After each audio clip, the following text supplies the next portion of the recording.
আসসালামু আলাইকুম, সবাইকে স্বাগতম জানাচ্ছি আমার daily life blog channel Maria রহমানে। আশা করি যে যেখান থেকে ব্লগটি দেখছেন সবাই ভালো আছেন এবং ঈদের আনন্দে আছেন।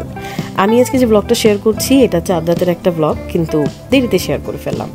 তো চাঁদ রাতের দিন মানে ঈদের আগের দিন আমি যখন যাচ্ছিলাম তখন যাওয়ার পথে দেখলাম যে গাবতলীর হাটে প্রচণ্ড ভিড় এবং সবাই কিন্তু ঈদের আগের দিন বলে কথা সেদিন গরু কেনাকাটা, তারপরে সবার বাড়ি ফেরার তারা সব কিছু মিলে ঈদের যে আমেজ সেটা পরিপূর্ণভাবে একদম দেখতে দেখতে আসছিলাম। বাসায় আসার পর বেশ অনেকটা সময় রেস্ট নিয়ে তারপরে দেখলাম যে আমাদের বারান্দা থেকে ঈদের যে সুন্দর একটা নামাজের সিনারিও আমি ঈদের দিন শেয়ার করেছি, ঠিক সেদিনই আগের দিন হচ্ছে ঈদের এখানে নামাজের যে আয়োজন সেটা কিন্তু করা হচ্ছিল। এরপর বিকালবেলা আমি চলে আসলাম হচ্ছে পার্লারে, এটা হচ্ছে সাভারে জেনিস মেকওভার। এখানে চলে আসলাম মেহেদি দেওয়ার জন্য। ঈদের আগের দিন বলে কথা, মেহেদি না দিলে তো ঈদের আমেজ পাওয়া যাবে না, এই জন্য চলে আসলাম। সবসময় তো আমি দেখা যায় যে মেহেদি এক হাতে আমি দেই বা আমার দুই হাতেই পার্লার থেকে দেওয়া হয়। এইবার কেন যেন খুব ইচ্ছা হচ্ছিল যে আমি এক হাতে নিজে দিব, আরেক হাতে আমি পার্লার থেকে দিয়ে যাই। যেহেতু ডান হাতের মেহেদিটা আমি নিজে দিতে পারবো না, এই কারণে আমি পার্লারে চলে আসলাম ডান হাতের মেহেদিটা দেওয়ার জন্য। আর বাম হাতে আমার নিজের ইচ্ছা মতো আমার একটা মেহেদি দেওয়ার ইচ্ছা আছে। তো খুব সুন্দর করে আমাকে জেনিস মেকওভার থেকে মেহেদিটা দিয়ে দিচ্ছিল।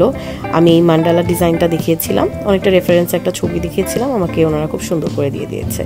এর আগেও আমি এখান থেকে একবার মেহেদি দিয়েছি, তখনও খুব সুন্দর করে দিয়েছিল। এই কারণে এখানে আসলে আমি ঈদে মনে করে ওদের কাছ থেকে মেহেদিটা দিয়ে নিই। তো এই তো আমার মেহেদি হাতে দেওয়া একটু ভিডিও করে নিচ্ছিলাম, যেটা না করলে তো ভিডিওটা অপূর্ণ থেকে যায়। আমার বোনও মেহেদি দিল, খুবই সুন্দর করে মেহেদিটা দিয়ে দিয়েছে।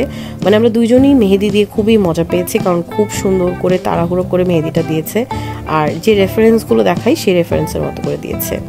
আর এইবার বাসায় আসার সময় আমাদের গরু দেখে যাচ্ছিলাম। স্বাভাবিক একটা রাত পরেই হচ্ছে কোরবানি, তো খারাপ লাগাও কাজ করে, কারণ এগুলোকে পরের দিন হচ্ছে কোরবানি দেওয়া হবে। তো যাই হোক, এখান থেকে আমাদের গরুগুলো দেখে তারপরে বাসায় চলে যাচ্ছিলাম। আমার কিন্তু ঈদের ব্লগ অলরেডি আপলোডেড হয়েছে, আপনারা চাইলে সেটা দেখে নিতে পারেন। আমি ডেসক্রিপশন বক্সে ঈদের ব্লগটা শেয়ার করে দিব, আপনারা সেটা দেখতে পারেন। তো এটা যেটা শেয়ার করছি আজকে কিন্তু আমি চাঁদ রাতের ব্লগটা শেয়ার করছি। তো বাসায় এসে আমি আমার বাম হাতের মেহেদিটা নিজেই দিচ্ছিলাম। তো এই তো আমি নিজে নিজে ডিজাইন করছিলাম। আমি যখন মেহেদি দেওয়া শুরু করলাম তখন ডিজাইনটা একটু উল্টাপাল্টা হয়ে গেল, তারপরে আমি আবার ঠিকঠাক মতো দেওয়া শুরু করলাম আর কি। এই ডিজাইনটা আমি খুব দেখছিলাম নেটে, রিসেন্টলি খুব চলছে। তো এরপর আমার খুব ইচ্ছা ছিল আমি এইভাবে করে একটু মেহেদি দিব। তো এই তো আমি নতুন নতুন মানে ডিজাইন বের করে তারপরে সেইভাবে করে দেওয়া শুরু করলাম দুই হাতেই।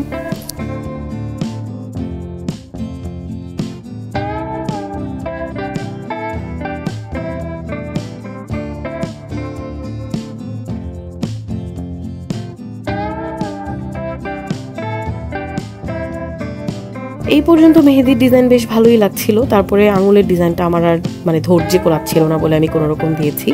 আর এই যে পেছন পিঠে যে আমি মেহেদিটা দিয়েছি হাতের তালুতে, এটা কিন্তু খুবই সুন্দর হয়েছে ডিজাইনটা। এটা আমি একটা রেফারেন্স দেখে দিয়েছি, কিছুটা কাছাকাছি করে দিয়েছি, বাট খারাপ হয়নি, আমার কাছে ভালো লেগেছে। আমার আবার হাত ভরে মেহেদি দিতে ভালো লাগে, মানে এতটা সিম্পল ডিজাইন আমার আবার খুব ভালো লাগে না। তো এরপরে হচ্ছে আমাদের খাওয়া দাওয়ার পালা। আমাদের এখানে একটা রেস্টুরেন্ট থেকে কিছু খাবার অর্ডার করেছিলাম। ঈদের আগের দিন বলে কথা, সব রেস্টুরেন্ট বন্ধ। আর যেখানে অর্ডার দিয়েছিলাম খুব রাশ, দিতে অনেক সময় লাগবে। তো আমরা সবাই চিকেন ফ্রাই অর্ডার করেছিলাম।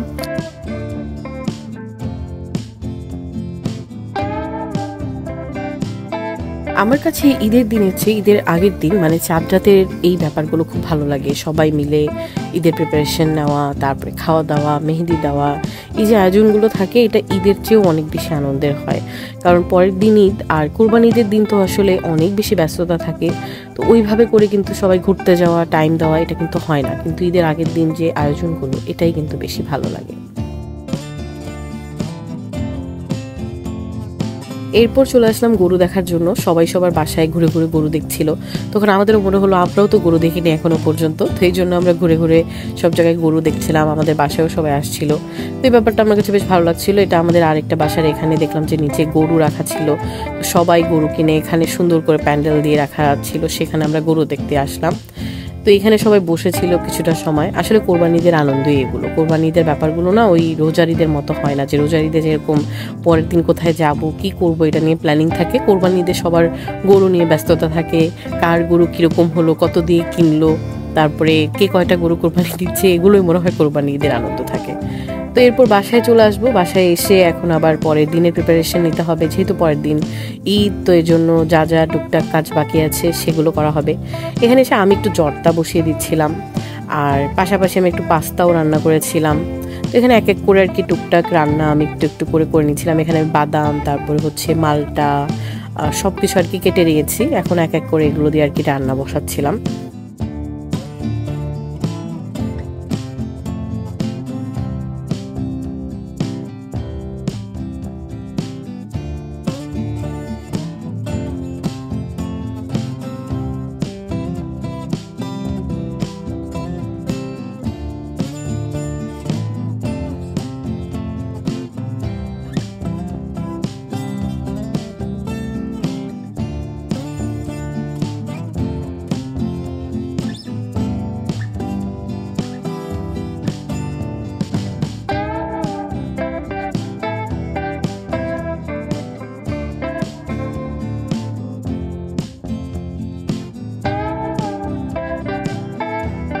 জর্দা রান্না শেষ করে পাস্তাটা বসিয়ে দিলাম। খুবই সিম্পল করে পাস্তাটা রান্না করছিলাম, এটা তেমন কোনো স্পেশাল কিছু না।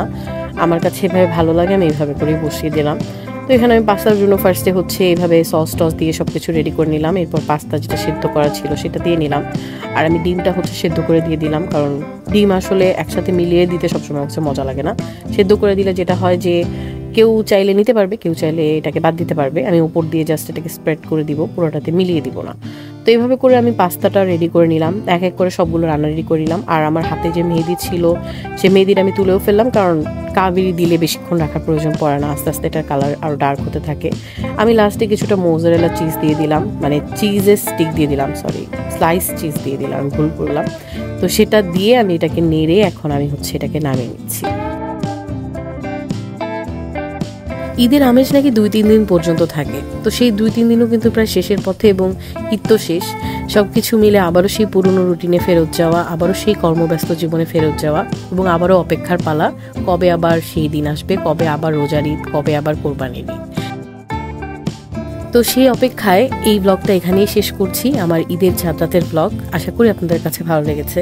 ভালো লেগে থাকলে আপনারা কিন্তু আমার চ্যানেলটা সাবস্ক্রাইব করতে পারেন, আমার ভিডিওগুলো লাইক, কমেন্ট এবং শেয়ার করতে পারেন। কেমন লাগলো আপনাদের কাছে ভিডিওটা এবং আমার ঈদের ব্লগটা কেমন লাগলো সেটাও কিন্তু কমেন্ট করে জানাতে পারেন। ইনশাআল্লাহ নতুন কোনো ভিডিও নিয়ে আবার দেখা হয়ে যাবে। সে পর্যন্ত সবাই ভালো থাকবেন, সুস্থ থাকবেন এবং ভিডিওগুলো ভালো লাগলে অবশ্যই কিন্তু আমার চ্যানেলটা সাবস্ক্রাইব করতে ভুলবেন না। আল্লাহ হাফেজ এবং ঈদ মোবারক সবাইকে।